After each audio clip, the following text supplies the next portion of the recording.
لله والصلاة والسلام على رسول الله وأشهد أن لا إله إلا الله وحده لا شريك له وأشهد أن سيدنا محمدا عبده ورسوله وأشهد أنه قد بلغ الرسالة وأدى الأمانة ونصح الأمة وجاهد في سبيل الله حق جهاده حتى أتاه الله اليقين.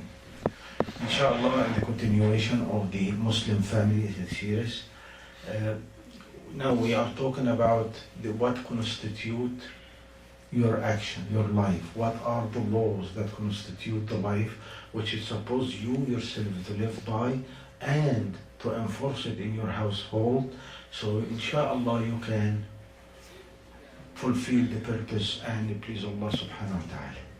And we found out that the constitution or the law that constitute this relationship is Allah subhanahu wa ta'ala made it clear in Surah Al-Nahl, الآية 90, إن الله يأمر بالعدل والإحسان وإيتاء ذي القربى وينهى عن الفحشاء والمنكر والبغي يعظكم لعلكم تذكرون.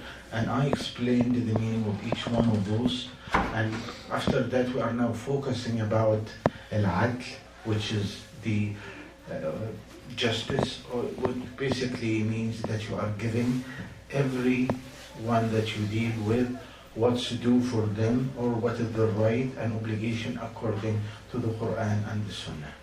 And the first one is Allah subhanahu wa ta'ala, and I started to talk about that. I give a definition to who is Allah subhanahu wa ta'ala and what we're supposed to know about Allah subhanahu wa ta'ala. And I talked about the basic rules that's supposed to exist in the communication with Allah subhanahu wa ta'ala. And we found out that the major thing, that the concept of sacrifice is not the base anymore, but خيركم عند الله أتقاكم, the best among you by piety. And there is no discrimination in this application. We all, whatever differences between us, this is nothing more than a demonstration to Allah subhanahu wa ta'ala capability in the creation. And now we need to know the etiquettes, or how to apply those rules and those regulations that constitute the relationship with Allah subhanahu wa ta'ala. It comes on the top of the list that you believe in Him or never associate with Him. You never commit a shirk. And you need also the shirk, that means, the shirk is very big topic, very big topic, and they are different kinds. But basically what the shirk means, kufr, it means that you know and you deny. That's a kufr. You know, you understand, you comprehend, you deny. But the shirk, you already approved. But at the same time, you are claiming one or more attribute belonging to Allah subhanahu wa ta'ala to other deity. You think that the healing can be done by somebody else other than Allah subhanahu wa ta'ala. Or somebody can, in any given time, if you have the feeling somebody can be harmful to you or can be beneficial to you other than Allah subhanahu wa ta'ala, we got a problem here, and we got a very good potential for a shirk case. Because no one can harm you and no one can be beneficial to you but Allah subhanahu wa ta'ala, regardless what that is. Allah subhanahu wa ta'ala, when you deal with Allah subhanahu wa ta'ala, it requires the total submission. It is not you obey when you want or whatever person you're convenient. It is total submission. And I explained before that when you submit to somebody, usually because the submission to others mean they are taking advantage of you and using you. They are not for your best interest, but for their best interest. But the submission of Allah for Allah subhanahu wa ta'ala, when you submit to Allah, you are the only beneficiary and the first beneficiary out of that submission to Allah subhanahu wa ta'ala. When you follow and you obey Allah subhanahu wa ta'ala, you get the benefit out of that. Allah doesn't get it, the benefit, and at the same time, you'll never be harmed by following Allah subhanahu wa ta'ala. Also, accepting Allah's decree in your life. You have to have a confidence in Allah subhanahu wa ta'ala. And this confidence, we need to establish a confidence in a lot of things, but there are basic principles that we really have to believe in. You are merely a visitor. The whole entire life is a visit. And visit being done by Allah subhanahu wa ta'ala and by His wisdom without any interference from you. You are not the one who planned it to be created to life. You are not how to look like, how long you're going to live, where you're going to live, who your parents, all of that. Allah subhanahu wa ta'ala bring it you to life. And imagine that you are a guest to Allah subhanahu wa ta'ala because you are a guest. And if you are in somebody's home or property, usually we're very kind to our guest. And Allah subhanahu wa ta'ala is the kind to His creatures and to His guests. So the only thing missing in this is what? Is the guest itself to be polite. Not take advantage of the kindness of the host, which is that we suppose when we behave the way we behave, and we think that it is mine. There is nothing yours. Even yourself is not you. You seek from Allah subhanahu wa ta'ala, you accept Allah's decree in your life with the confidence that everything is going in your life, it meant it to be. That's number one. Number two, it is a mercy, act of mercy. If Allah subhanahu wa ta'ala want to punish you, who's going to stop Him? If Allah want to destroy the universe, if He want to destroy the earth, who's going to stop Him? And He's managing His own affairs. Who's going to stop Him? That's His right. So if Allah subhanahu wa ta'ala dealing with us with kindness, you have to believe that Allah subhanahu wa ta'ala, whatever you are going through, it is an act of mercy. But you need to find out where is this mercy and what is the message that it came with it. Also, you need to ask Allah subhanahu wa ta'ala. The only way is to make up for your shortcoming. For everything we do, there is a shortcoming. The only way that you can do with the shortcoming that you do is by dua, supplication. You keep asking Allah subhanahu wa ta'ala for supplication. And when you keep asking Allah subhanahu wa ta'ala, Allah subhanahu wa ta'ala keep blessing you. And blessing here is what? Putting more peace. وَعِبَادُ الرَّحْمَنِ لَا خَوْفٌ عَلَيْهِمْ وَلَا هُمْ يَحْزَنُونَ. And the servant of Allah subhanahu wa ta'ala, they have no fear and they have no sadness. Why? Because they accepted Allah's decree. The only problem they have in any given time is Allah pleased with me or not? Am I doing the best that I can or not? Also, you have to be from Ash-Shakireen. Ash-Shakireen, the thankful one. There is a difference between, in the Arabic language, thanking and appraising. You can thank, but usually you thank for act. You are going to the shopping center, you have something in your hand, somebody opened the door, what you say? Thank you. Do you know him or know her? No. But you praise the act. You appreciate, recognize the act. That's shukr. Alhamd, which is started the Quran by it, it's started by what? Alhamdulillahi Rabbil Alameen. It means what? The appraise for you, for your being, regardless what the act is coming from you. So the appraise here for the being, for the supreme being, for Allah subhanahu wa ta'ala, regardless what is coming. And that type of hamd, it will never happen if you don't know who you are thanking.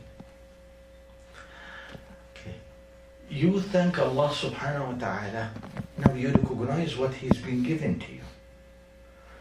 How? by applying what He gave you to make His word supersede. So whatever Allah subhanahu wa ta'ala give you,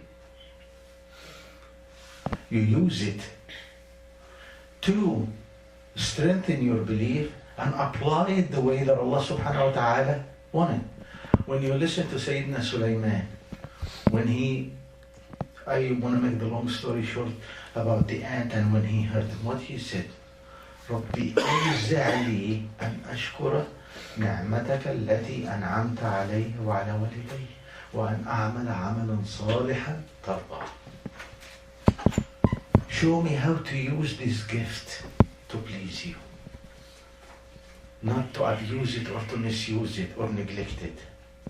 Show me how I can use it to please you. And this is what you're supposed to say to yourself every single second. What Allah subhanahu wa ta'ala give me? Give me health. How am I going to use it to please Him?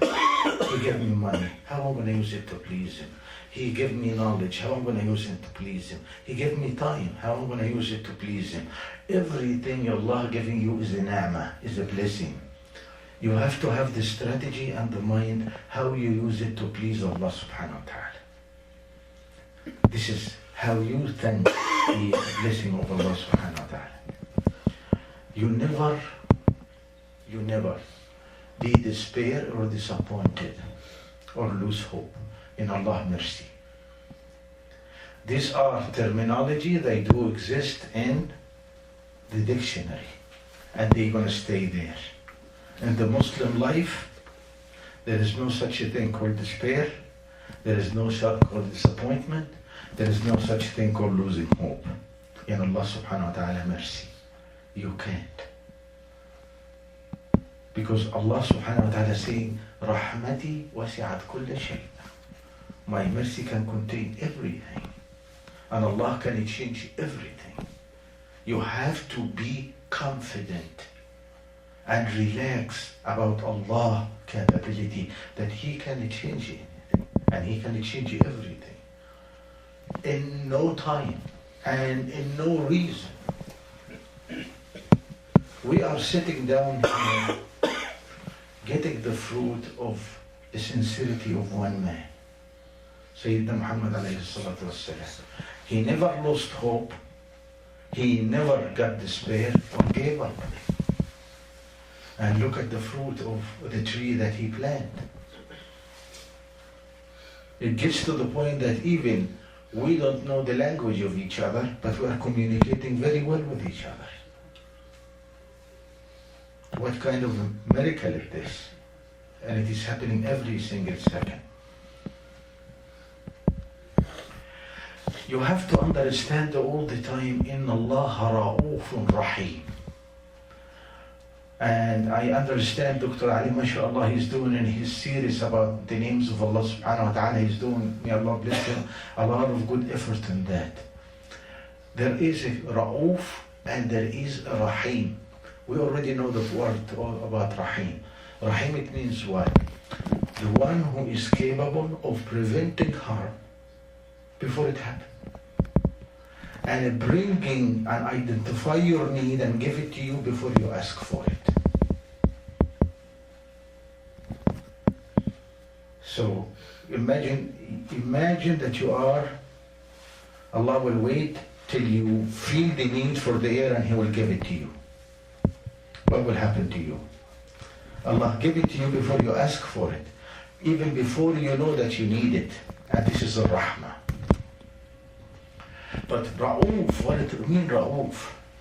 Ra'uf, it means damage already happened. You damage yourself. You have been doing a lot of things bad. That has nothing to do with the concept of forgiveness. Forgiveness and tawbah and pardon is another issue. I'm not talking about that. I'm talking about the word Ra'uf. Ra'uf, it means what?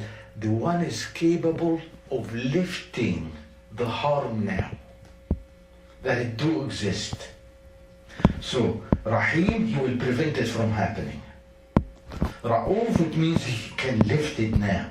And it's already happening.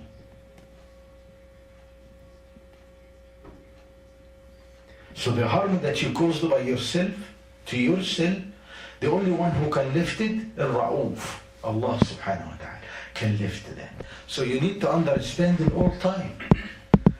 Allah subhanahu wa ta'ala Ra'ufun Rahim. If He is the only one who can lift whatever that harm.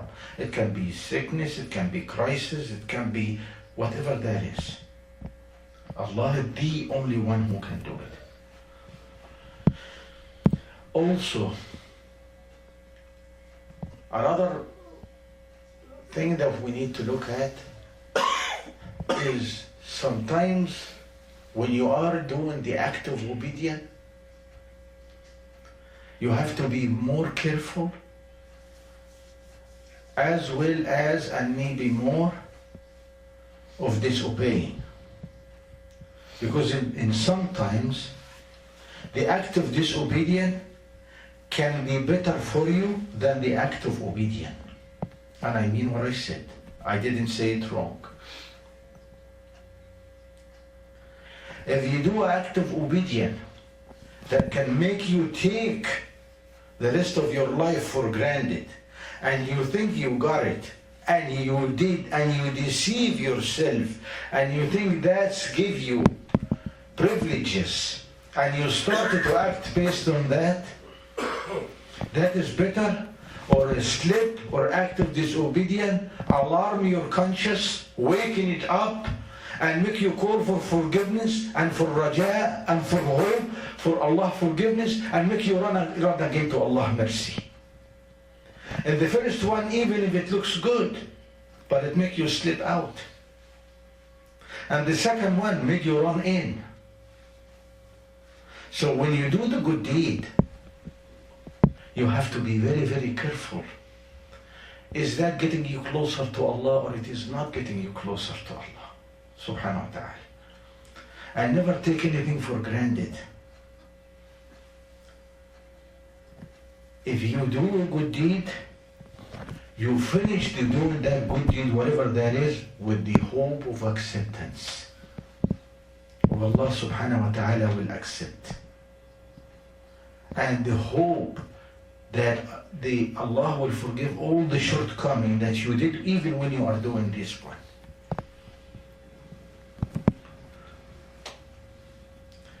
You need to understand that every single time you raise your hand to make dua, Allah subhanahu wa ta'ala all hearing and all seeing and all knowing, and He knows what's in your heart and what you mean and what you are going through. If it is good for you, Allah subhanahu wa ta'ala will give it to you now. And the day of judgment, Allah subhanahu wa ta'ala will ask you, my servant, in that day, in that time, in that situation, you asked for my help. Did you get it? And the answer will be, Ya Allah subhanahu, you know I didn't. He said, Allah subhanahu wa ta'ala will tell him, because it was not good for you there, it is good for you here. And now, just for knowing that you have a Rabb, you have a Lord to go to ask for help, I will give you. Now I will grant your wish, and I'm going to give you what you ask for. You need to know when you make dua and you raise your hand to Allah subhanahu wa ta'ala, nothing between you and between Allah subhanahu wa ta'ala. When you look, when the shaitan, wal-a'azu billah, he said that he will set a sirat al-mustaqim. He take Adam and his offspring as the enemy, the target. What did he say? He said, I will come to them from their rights, and from the left, and from their front, and from their back. How many directions those? There are 4. But how many directions we have? We have 6. That means there is two directions the shaitan cannot come. And the relationship is completely direct between you and between Allah subhanahu wa ta'ala. The first one, when you are making sujood, because you all under. Nothing between you and between Allah when you make sujood. and the other from the top of your head when you raise your hand and make dua. Nothing between you and between Allah subhanahu wa ta'ala. So never lose hope or think that you made dua and it will not grant it or Allah subhanahu wa ta'ala ignore. No, Allah subhanahu wa ta'ala all hearing, all seeing, all knowing, and He knows. He is the one who put passion and love and care in your mother heart for you and your father heart. Imagine how many He has more for you if you are obedient. Also, never ever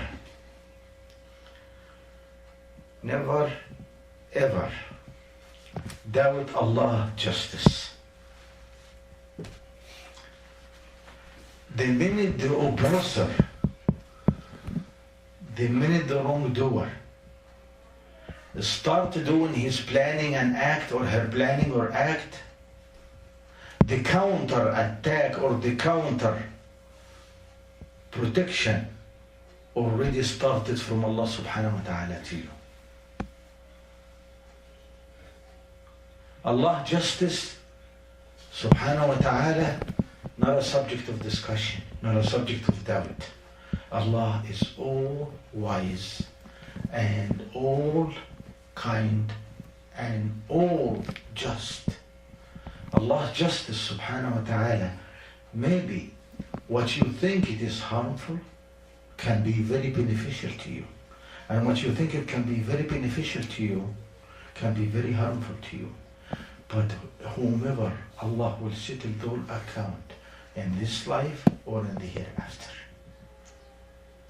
Look at the what it seems to be injustice in Surah Yusuf to a prophet of Allah subhanahu wa ta'ala, to more than one prophet, to Sayyidina Yusuf and his father. But what happened after that? Justice revealed. But the type of experience, the type of maturity between point A and point B is completely different. As Sayyidina Yusuf needed that type of a training, Allahu ya'lamu antum la ta'lamun. Allah knows what Sayyidina Yusuf needed to be Sayyidina Yusuf. And also needed the type of experience that for his father to go through to be more mature. So, you will never lose hope in Allah's justice. Also, we have in the oppressions, we have two kinds. We have zalim, and this is the one who manage or take advantage of others and benefit out of that.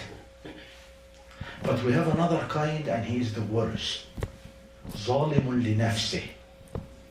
Zalimun li nafsih is mean one. He is disobeying Allah and violating other people's rights, but he's getting no benefit out of it.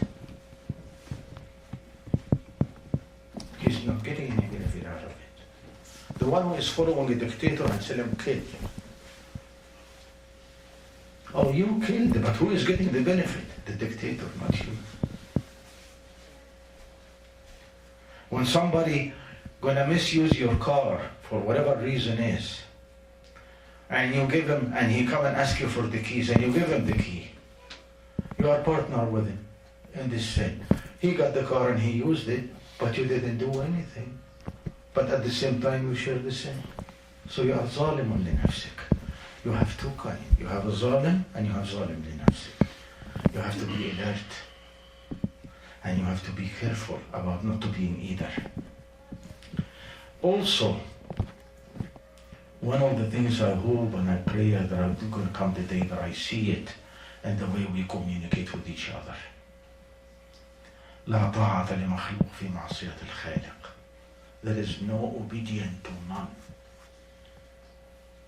No obedience to anyone if they're going to lead to disobedience to Allah subhanahu wa ta'ala.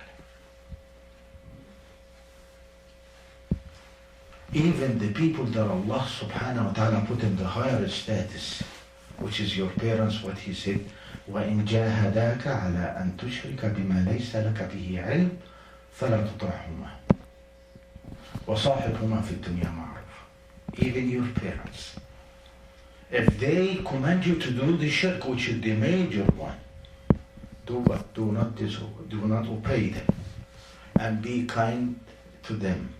وَصَاحِبْهُمَا فِي الدُّنْيَا مَعْرُوفًا. So there is no justification, and that's part of your attribute, your character, part of how strong your iman is do you obey other than Allah subhanahu wa ta'ala? لا طاعة لمخلوق في معصية الخالق. Imagine if that principle will be applied. There's not going to be any dictator.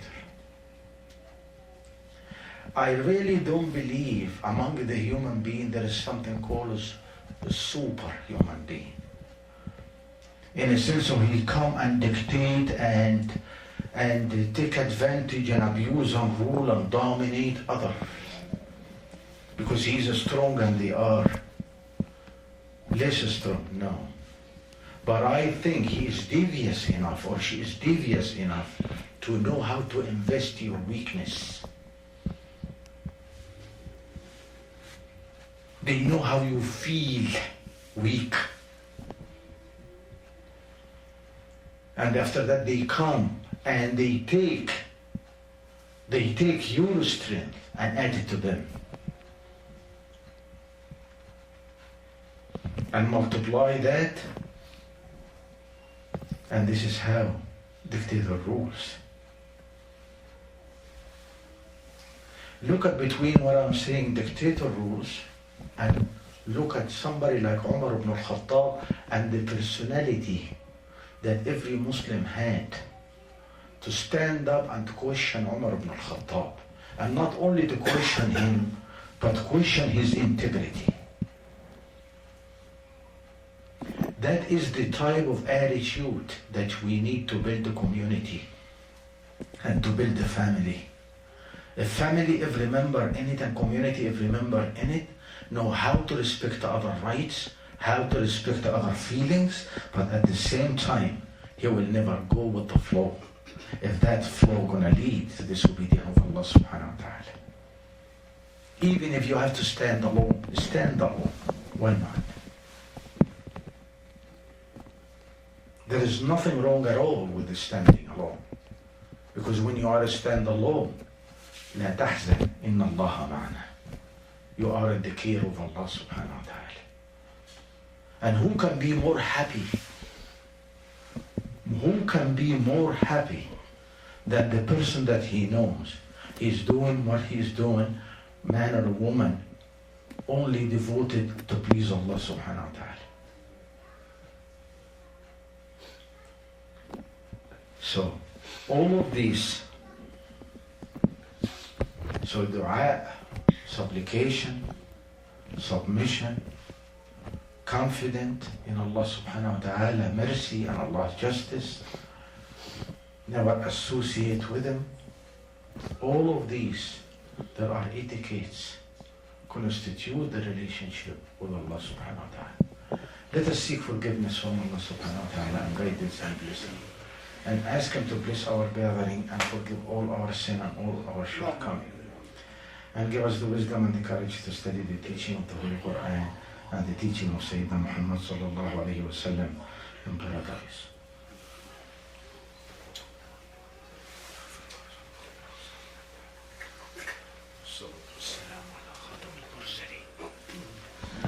إن الحمد لله والصلاة والسلام على رسول الله وأشهد أن لا إله إلا الله وأشهد أن سيدنا محمدا عبده ورسوله وأشهد أنه قد بلغ الرسالة وأدى الأمانة ونصح الأمة وجاهد في سبيل الله حق جهاده حتى أتاه الله اليقين.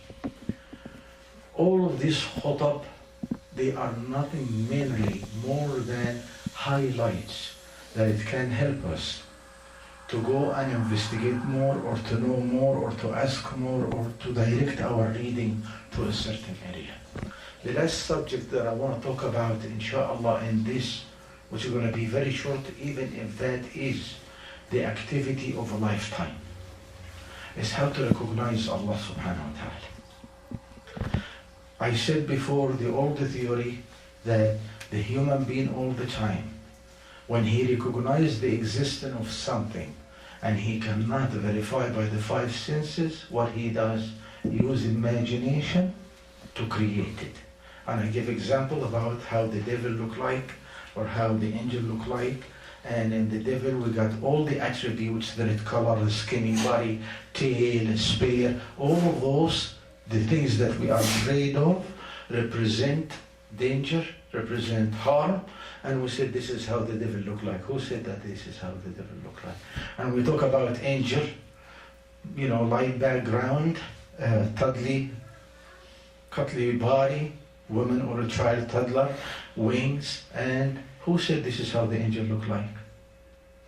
Angel, we have wings because we know that they are in heaven, and the only thing that you can see flying is the birds, and they have wings. But who said that? Allah subhanahu wa ta'ala, but how they look like, how these wings look like, we don't know. And who said this is how the angel look like? And exactly the same approach the people know in defining Allah subhanahu wa ta'ala. So that was one of the major issues that the message of Islam, the message of Sayyidina Muhammad sallallahu alayhi wa sallam, and in the Quran al-Kareem, it came to clarify forever. He said, that approach cannot be used anymore. Don't use it, it is wrong. You have three different ways to know Allah subhanahu wa ta'ala, and they all integrate with each other, and they are available to every single one of us, and they all within the boundaries of your five senses. So Allah subhanahu wa ta'ala, the first way He said, you need to know me through my creation. My creation, we're going to tell you about my knowledge, about my wisdom, about my mercy, about everything that you need to know. Look at my creation. إن في خلق السماوات والأرض واختلاف الليل والنهار لآيات لأولي الألباب. If you look at the signs of the day and night, اختلاف الليل والنهار, there are a lot of signs in the life. Each one of them is more than miracle. And they all happening in front of you. And the thing here about it is, regardless what is your level of education, what is your whatever, you can see how it happened. Miracle after miracle. Look, I'm going to give you one right now. Look outside, please, when you're leaving, just take a second. I don't want you to take more than a second. Look at all the trees around on the two sides. When they all get the command, they all drop the leaf. And when they all get the command, they all freeze.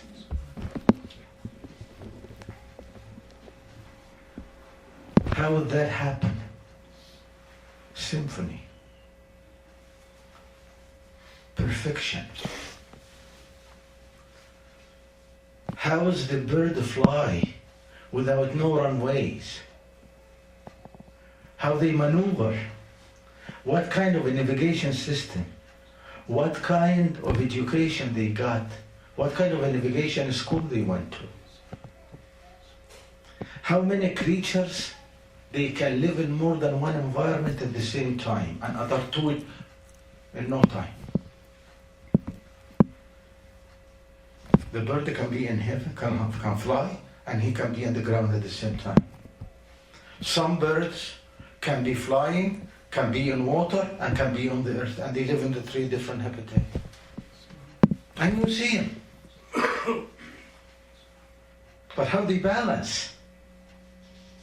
So these issues, this is a lifetime. And no end to it, regardless what is your background. The second way of knowing Allah subhanahu wa ta'ala is you see how Allah defined Himself, by Himself. Allah subhanahu wa ta'ala defined Himself by himself in the Holy Quran and in the teaching of the Prophet alayhi salatu wasalam. When Allah subhanahu wa ta'ala is saying, قُلْ هُوَ اللَّهُ أَحَدٌ, who is doing the definition? Allah. And he said no ijtihad in this area. That's it. In Surah Al-Shura, when Allah subhanahu wa ta'ala is saying, لَيْسَ كَمِثْلِهِ شَيْءٍ, none that you can imagine can be closer to Allah subhanahu wa ta'ala. That means the definition or recognizing Allah is outside the jurisdiction of your five senses. So Allah defining himself by himself. Another, through the attributes and the names of Allah. When Allah subhanahu wa ta'ala is saying, Huwa ar-Rahman ar-Rahim, He is the most merciful. Huwa al-Azim, the great. Huwa al-Latif, the kind. He is defining, so through his names, we can know Allah subhanahu wa ta'ala. And maybe you may agree with me or disagree with me, that's your right. But this is how I see it. When you come to Allah subhanahu wa ta'ala name, I consider in the university that you will never graduate from. You can get in, but you will never get out.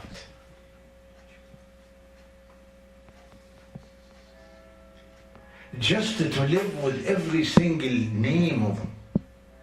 Al-Qabid, Al-Muhi, Al-Mumid, Al-Hakim, Al-Hakim, Al-Sabur, Al-Shakur, Al-Ati, Al-Wahid, Al-Raziq, Al-Nafi', Al-Dar. All of those, when you understand, try to understand and to live with them, believe me, this is not a school or it is not a college, it is a university that you get in and you will never get out. So we have three ways that we're supposed to do to know Allah subhanahu wa ta'ala. Number one, through his creation. Number two, how he defined himself and his messengers. And number three, through the attributes, through the names, and the attributes that Allah subhanahu wa ta'ala said. It is very important, if you want to give Allah subhanahu wa ta'ala his right, is to know how to deal with him, know who is Allah subhanahu wa ta'ala, how to recognize him, and how to live to establish the relationship with Allah subhanahu wa ta'ala. That's Allah subhanahu wa ta'ala right. And the question is this, are we willing to do it or we are not? Or there is something else entailing here. So inshallah, I hope that I covered just the glimpses about Allah subhanahu wa ta'ala right in the al-'adl. Inna Allah ya'muru bil-'adl. After that it's going to be inshallah the Quran right. And after that Sayyidina Muhammad sallallahu alayhi wa sallam right. And we will start with every being that you interact with right, including yourself, including your community, including your country rights. And all of these things, inshallah, it will be entailed under only one, which is al-'adl. Inna Allah ya'muru bil-'adl. So let us seek from Allah subhanahu wa ta'ala forgiveness and guidance and blessing. And ask Allah subhanahu wa ta'ala to forgive and pardon all of us. And give us brand new study, a brand new beginning. And help us to understand the teaching of the Holy Quran and the teaching of Sayyidina Muhammad sallallahu alayhi wa sallam. And apply them in our life. So we can live in peace and we can die in peace. And inshallah in the hereafter we'll be in peace and we'll be among the companions of Sayyidina Muhammad sallallahu alayhi wa sallam in paradise. عباد الله قولوا لا إله إلا الله تفلحون. عباد الله إن الله يأمر بالعدل والإحسان وإيتاء ذي القربى وينهى عن الفحشاء والمنكر والبغي يعظكم لعلكم تذكرون. اذكروا الله يذكركم ولذكر الله أكبر والله يعلم ما تصنعون وأقم الصلاة. الله أكبر الله أكبر. أشهد أن لا إله إلا الله. أشهد أن